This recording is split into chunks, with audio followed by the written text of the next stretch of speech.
We had one of America's leading and most interesting generals, General James Cartwright, talk about this recently. He talked about the hair trigger system, which now gives the leaders of country only really minutes to decide whether they will launch a preemptive nuclear attack or whether they will respond to a nuclear attack. You know, they say the world is safer than it's ever been in the history of civilization. Do you feel safer today than you did yesterday? I know I don't.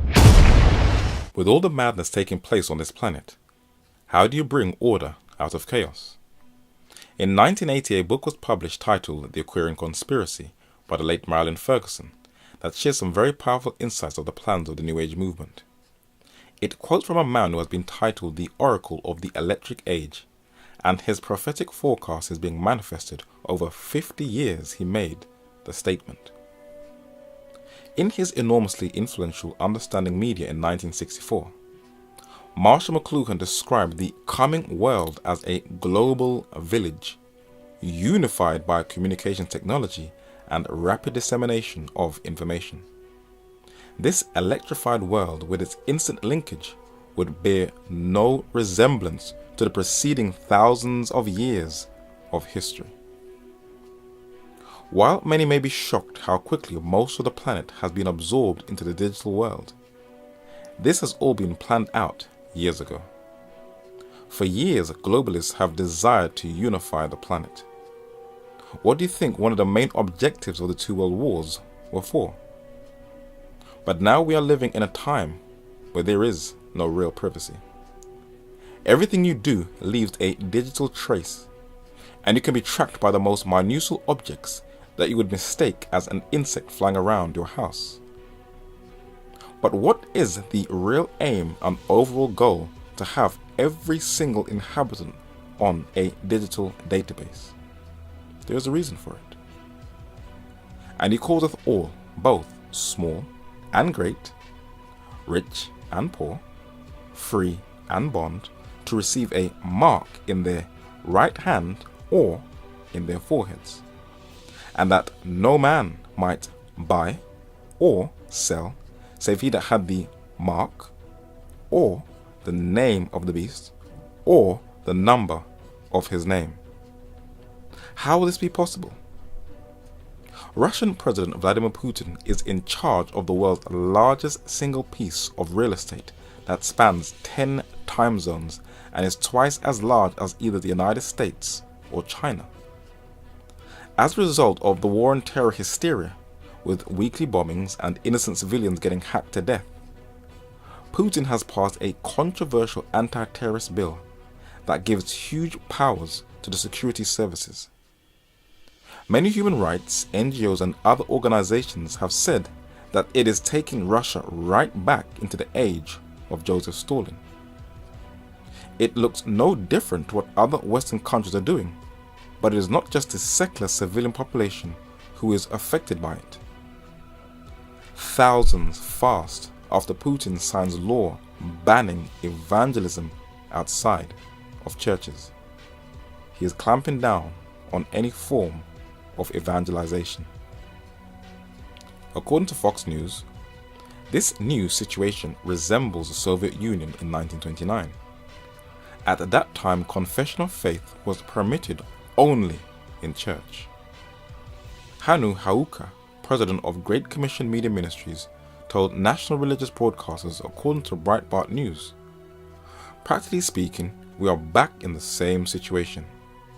These anti-terror laws are some of the most restrictive in post-Soviet history. The law, which is supposed to be aimed against the spread of terrorism and extremism, has also been approved by the Russian parliament's upper chamber. The move blocks the sharing of faith in any place that is not a government-sanctioned house of worship." In the United Kingdom, unelected British Prime Minister Theresa May came into office on the 15th of July 2016. Though not as draconian, she has been pushing for a surveillance state for a couple of years now with similar legislation to Putin's Russia. Many have been concerned with her agenda of violating the privacy of every single civilian in the UK. When she was Home Secretary, former DPP Lord MacDonald was concerned for her hasty legislation, for like Russia, Christian preachers, buskers and peaceful protesters could effectively be driven off the streets under draconian new powers designed to clamp on anyone deemed annoying, according to a former director of public prosecutions. Lord MacDonald QC said Theresa May, the Home Secretary at the time of this article, plans for new civil injunctions to replace antisocial behaviour orders, ASBOs, amount to gross state interference with people's private lives and basic freedoms. Google has been given access to NHS medical records without consent of the civilians in the UK, and this is how far they are invading one's private space, not only in Russia, the UK and Europe, but also in the United States, where they want more and more of civilians' private data. But those who play their role in gathering information don't want their privacy violated. Isn't that called double standards? The United States is looking to flood US skies with a pilotless array of drones, where America will be the most surveillanced territory on the entire planet. While these laws and legislations are unnecessary and intrusive, and millennials have no idea what is going on, they echo a time period when one power single-handedly had complete control over a single continent. In a book titled Ecclesiastical Megalomania, the late John W. Robbins, who published his book in 1999, saw that modern-day regimes only reflect the papacy. The Roman Church state devised much of the theory on which secular 20th century totalitarian regimes have been based, as well as acting as a model for them. The practices and policies we associate with secular totalitarianism: thought control, coerced adherence to the party line, domestic espionage, denunciation by friends, family and acquaintances, midnight arrests, secret prisons, secret police, secret trials, forfeiture of property, censorship, the leadership principle, an infallible leader, an infallible party, wars of aggression, wars of extermination, the big lie technique propaganda. These are also the things that have characterized the theory and practice of the Roman Church state for centuries. Anytime you want to see how these policies will be implemented, then the United States will show you its current and future foreign policy through its most effective propaganda tool: Hollywood. When the saints go marching. The modern battlefield is everywhere. How is this all possible? Think of it as a Google search, except instead of searching only what people make public, we're also looking at everything they don't. I know about your conversations.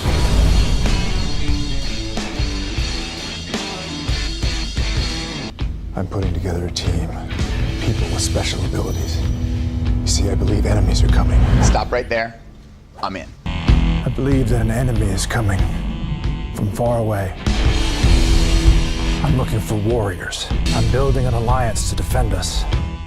North America will always structure its foreign policy that there is always an enemy.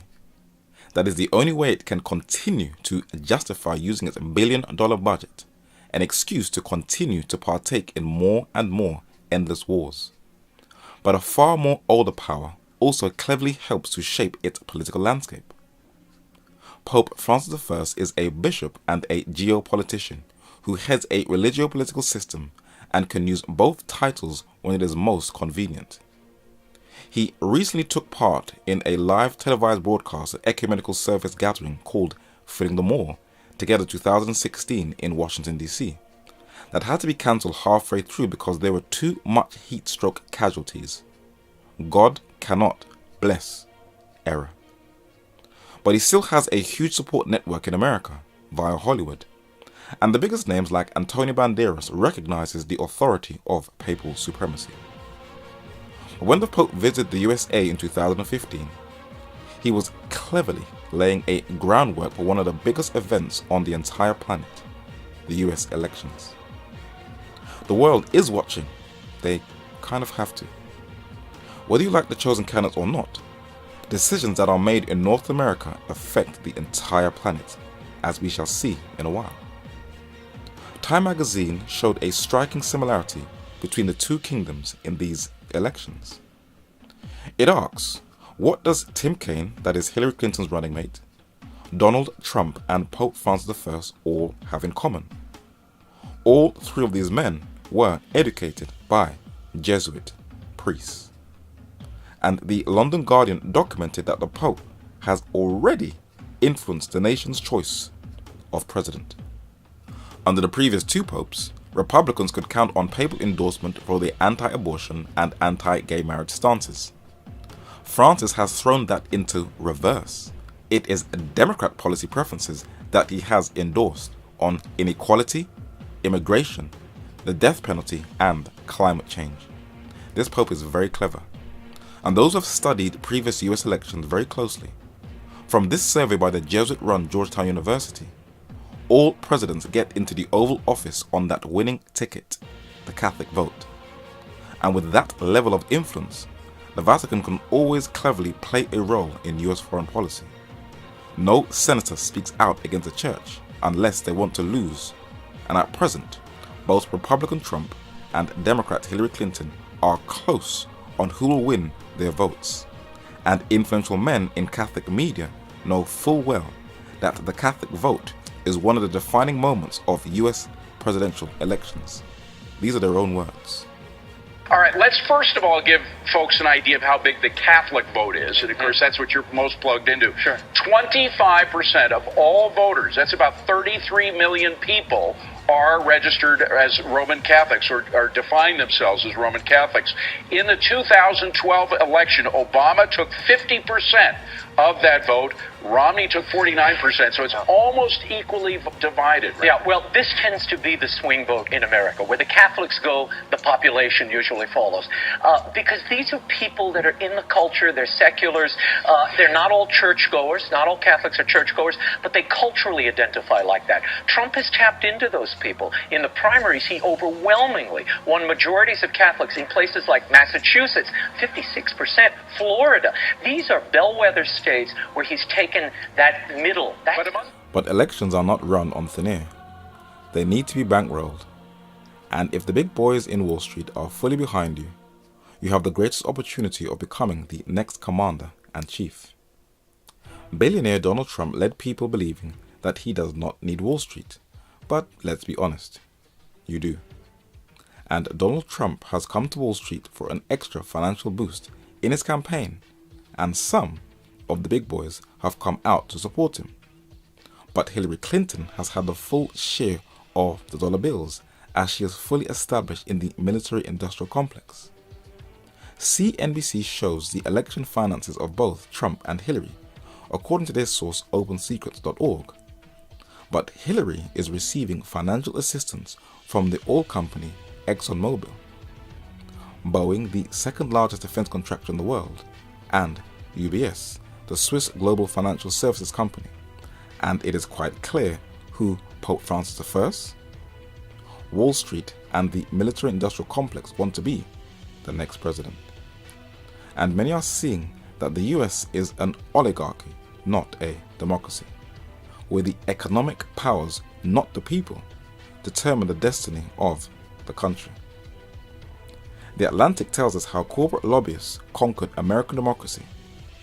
And it tells us that today, the biggest companies have upwards of 100 lobbyists representing them, allowing them to be everywhere, all the time. Many Americans are very weary of the corporate-run, the Trans-Pacific Partnership. Do you want to know why?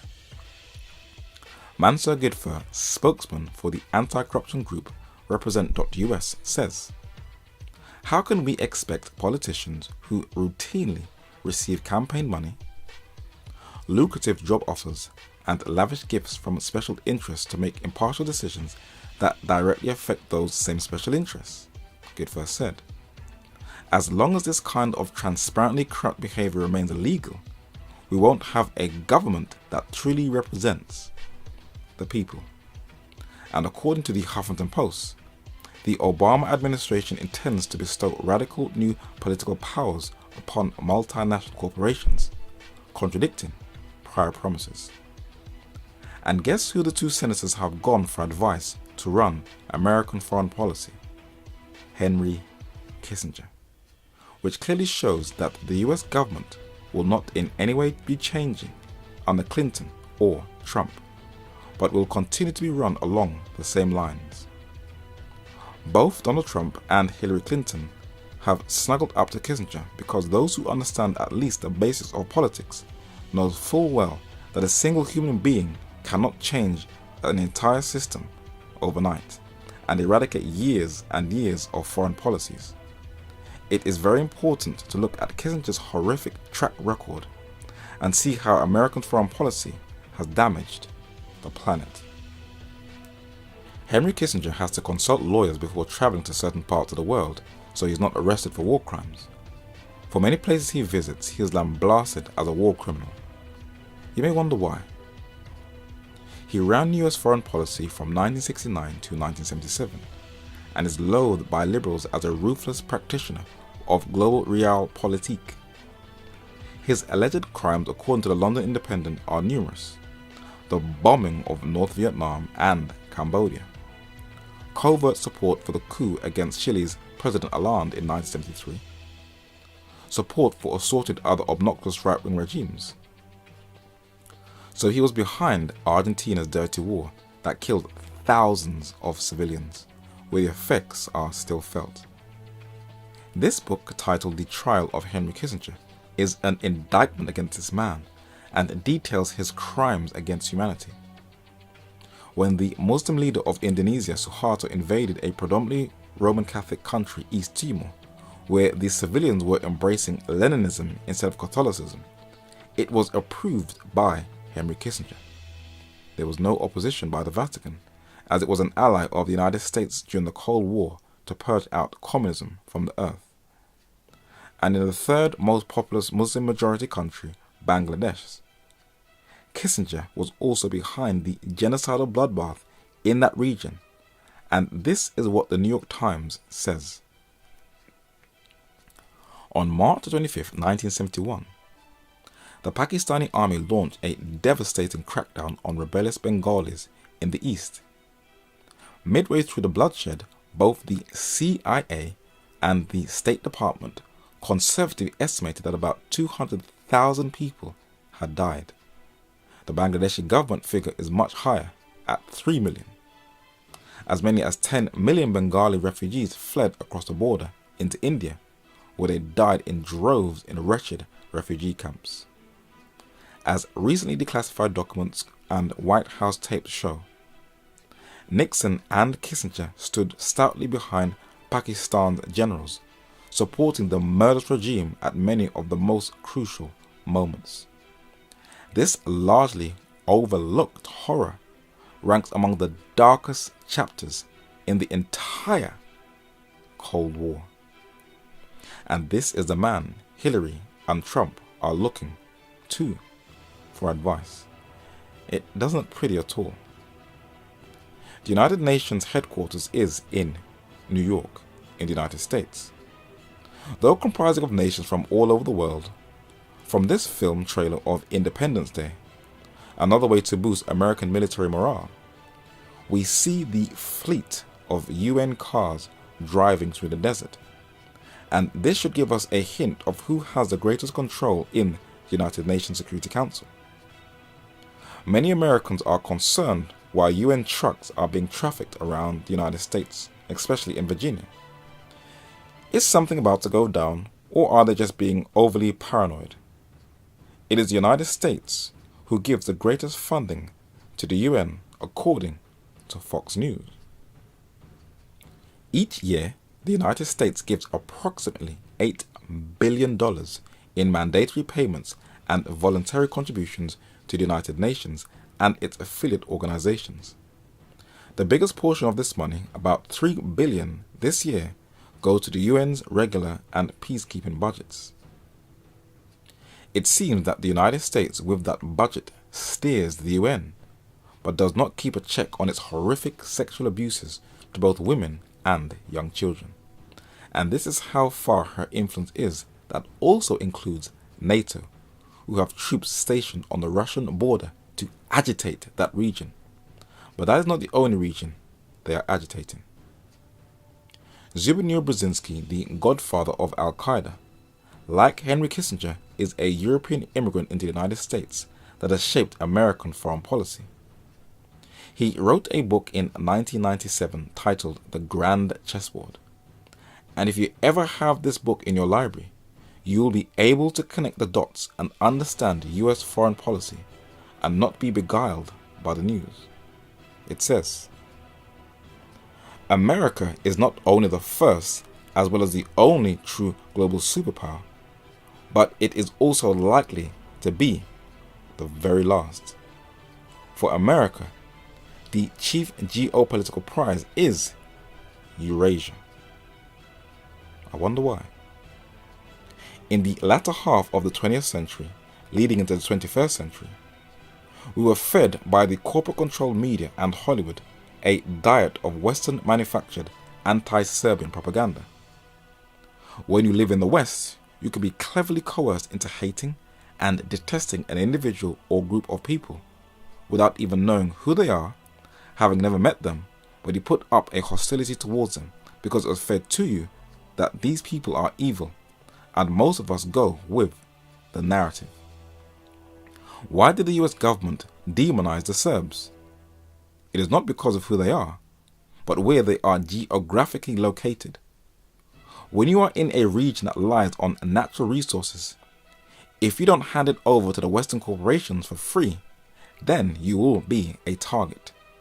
And in the Balkans Yugoslav region, this well-calculated invasion was only a part of a broader goal to penetrate into the rest of Eurasia. Brzezinski says, the Eurasian Balkans, that is where the Serbs are based, are infinitely more important as a potential, now listen to the key word highlighted, economic prize. An enormous concentration of, guess what?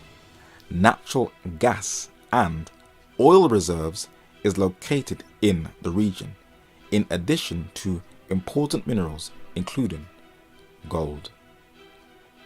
And starting from the Balkans, the US military-industrial complex can continue its inroads into Asia, the East. Why? About 75% of the world's people live in Eurasia, and most of the world's physical wealth is there as wealth, both in its enterprises and underneath its soil. Eurasia accounts for about 60% of the world's GNP, that is gross national product, and about 3/4 of the world's known energy resources. Do you see what the Ukraine and Syria crisis is over? Energy. The London Guardian makes it plain and clear. Are you getting a clear understanding of NATO troops being deployed on the Russian border? Russia also has oil and gas and has access to that region's natural resources, and America does not want to share the spoils. Brzezinski continues. Another major uncertainty looms in the large and geopolitically fluid space of Central Asia. This huge region, torn by volatile hatreds and surrounded by competing powerful neighbors, is likely to be a major battlefield, both for wars among nation states and, more likely, for protracted ethnic and religious violence. This is me! Take action! Take action! Silence is not an option!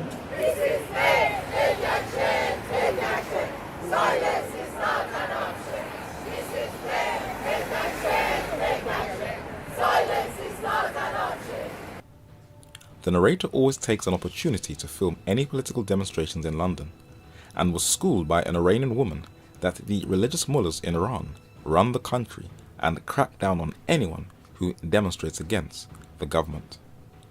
The United States is fully aware of the divisions in that region and uses it to her advantage. Argo was a film released in 2012. It was about the 1979 US Embassy siege by Iranian activists in Tehran in retaliation for President Jimmy Carter giving the Shah of Iran asylum in the United States during the Iranian Revolution. But history doesn't always come down to us as straightforward or truthful as we would like to think. Though Zbigniew Brzezinski said that region would be a hotbed of hostilities, he forgot to say the United States would play a role in stirring up the hornet's nest. The New York Times recorded a CIA plot in Iran in 1953 and in 1979. But recent evidence has leaked out that has shaken the Iranian people's belief in their beloved Iran. The BBC in June 2016 showed that there was a secret agreement between Jimmy Carter and Ayatollah Khomeini during the Iranian Revolution, and as the New York Post documents. As reported by the BBC, the Ayatollah Khomeini in January 1979 secretly sought Carter's assistance in overcoming opposition from Iran's military, still loyal to the Shah. Khomeini promised that if he could return to Iran from exile in France, which the United States could facilitate, he would prevent a civil war, and his regime would not be hostile to Washington. Interesting. Since the Iranian Revolution in the late 1970s, Iran has been classified as this terrorist Shiite state. Why? Well, because she has oil and has the world's second biggest gas reserves, energy. And what may shock people is, though the West has put sanctions on her over the years, she still secretly did business with her. The Iranian mullahs are wealthy, earning billions. But during the 2008 US elections, both Obama and McCain told investors to stay clear of Iran, but they had family interests in Iran. Do as I say, not as I do. ABC News tells us that Obama had about $120,000 invested in the Vanguard Wesley Income Fund. The fund owns shares of 3 oil companies doing business in Iran: Total, BP plc and Royal Dutch Shell plc. A trust for the McCain children, a fund controlled by Cindy McCain, had between $315,000 and $650,000 in 3 JP Morgan mutual funds with investments in companies doing business with Iran, according to John McCain's 2006 disclosure report, the most recent available. As Iran has officially opened doors to Western corporations, she is no longer depicted as this evil Islamic culture. Deep. It was 9/11 that drew the world into the war on terror, and a so-called bogeyman called Osama bin Laden was public enemy number 1. A film came out titled Zero Dark 30, where you see the CIA's insignia all over the trailer, which was about Osama bin Laden's alleged murder. But very few are aware that he was once a faithful Western ally. The London Independent in 1993 called him an anti-Soviet warrior and Saudi businessman who recruited Mujahideen warriors. But who trained this Saudi? According to the BBC, during the anti-Soviet jihad, bin Laden and his fighters received American and Saudi funding. Some analysts believe bin Laden himself had security training from the CIA. And from then to this day, the Central Intelligence Agency, the CIA, seems to have played a very central role in aiding and abetting Islamic terrorism, staging coups and infiltrating some of the most brutal jihadi groups who act out most of their brutality not on the West, but on Muslims, destabilizing that region, creating endless lies and breeding more angry men, women, and children. The Turkish government believes both the CIA and FBI were behind the coup in Turkey. Whether it is true or not, only time will tell.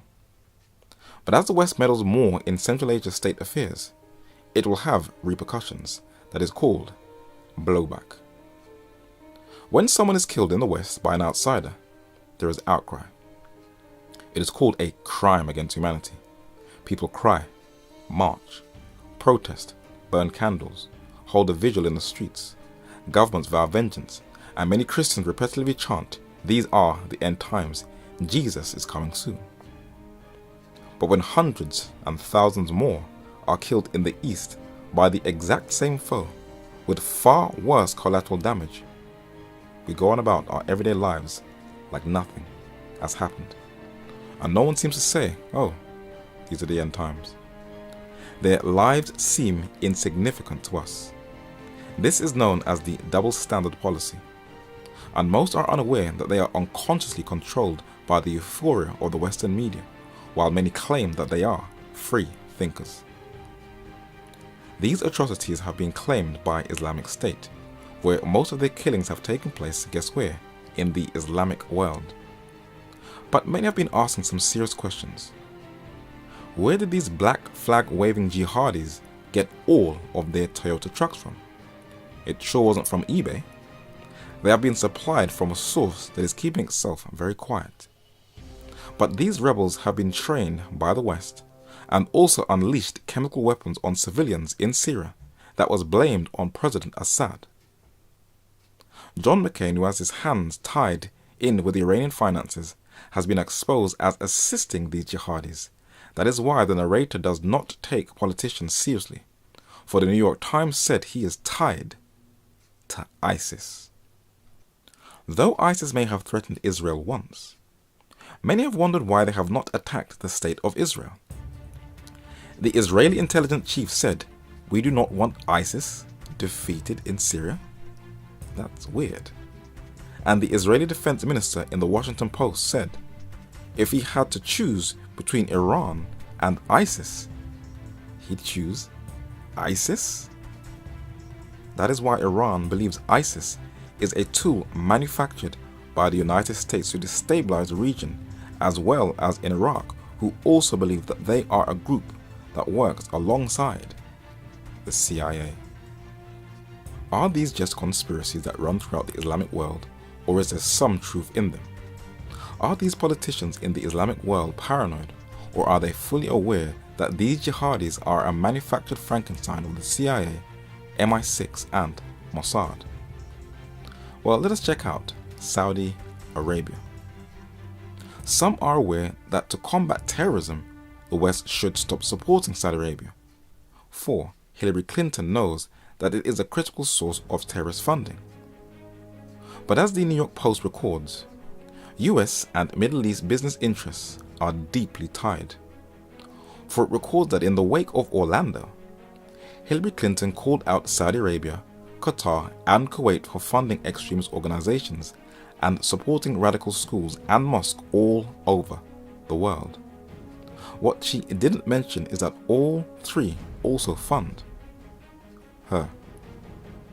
The Saudis have not only given $10 million to $25 million to the Clinton Foundation, they also donated $10 million to help fund Bill Clinton's presidential library. Saudi Wahhabism is the ideological foundation for Islamist terrorism, especially ISIS, who can trace their whole philosophy to the Arabian Peninsula. And the narrator has never been drawn into the hype of the global war on terror. The very people who are meant to be our so-called enemies are the same people who are being financed by the governments that are meant to be protecting us. And with an increase of global pandemonium, the governments will attempt to bring order out of chaos. And one of these two candidates, Donald Trump or Hillary Clinton, is going to steer the ship, and we need to keep our eyes glued to current events. The Bible is clear in 1 Timothy chapter 2, verses 1 and 2, that we must pray for all of those who are in power and authority, so that we can all live a peaceful life. But Ezekiel chapter 33 also gives warning that the watchman, when he sees danger coming, must warn the people. This is Even at the Doors with an update on world affairs, and please research everything that has been presented. Feel free to subscribe to the Even at the Doors YouTube channel, where you'll receive regular videos. And you can follow us on Facebook and Twitter by clicking on the links below. I would just like to thank all those who have sent donations that have kept this ministry afloat. And if you would like to continue to support this work, also click on the link below. If you would like to see this work spread even further, you have permission to distribute this video for non-commercial or commercial use on the condition that you do not add or take away from the content of this study. Thank you.